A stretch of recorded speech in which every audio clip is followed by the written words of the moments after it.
QNT at the time of this recording is giving us a bit of a bounce to the upper side, and the next key area of resistance that I'm watching for a break above lies above the 120.1 USDT mark. And the moment we manage to break above that and also manage to break above the highs we made above the 125.53, then I will be expecting higher prices here on the QNT chart. And on today's update video, I will be discussing the next key areas that we need to break above and also give you the minimum breakout target areas to the upper side. So make sure that you stick around till the end of the video. And starting the video here on the 4-hour chart, from the lows we made on the 2nd of June, I have been observing an edge wave structure over here, where we can term this bounce over here as the formation of that wave 1.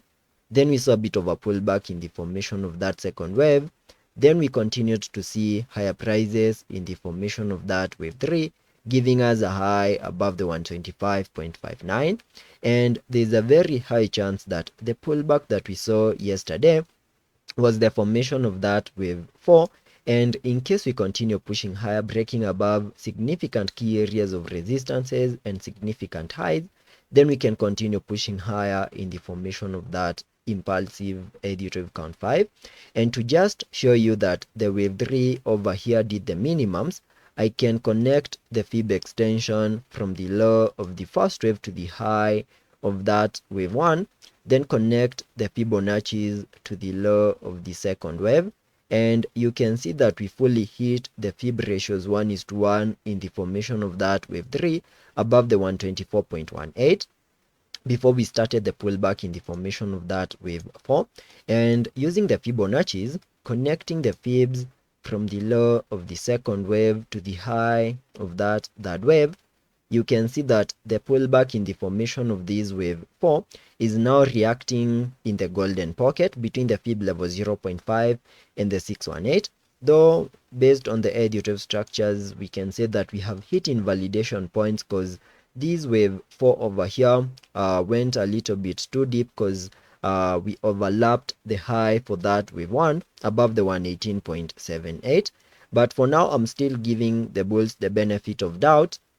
until we get rejected, expecting that they are going to push the price even higher, give us a break above the 120.1 USDT mark and the 125.53. And the moment that plays out, then we can easily get one more new high in the formation of this wave 5, whose minimum target areas can be given by connecting the fib extension from the low of the first wave to the high of that wave 1, then connecting the Fibonacci's to the high we made in the formation of that wave 3. And on so doing, the area that we can pay attention to lies on the fib level 0.618, and that lies above the 135.48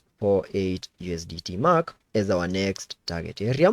Though we need to be very cautious over here because maybe a top is in place, and if that is the case, then using the Fibonacci's here on the charts, connecting the fibs from the highs we made above the 125.58 to the lows we made down here, that is earlier today, in case we get rejected within the area between the fib level 0.382 and the 6 and the 78, then, and that is between the 123.15 and the 118.6 USDT mark, which is that blue target area. In case we get rejected within this area,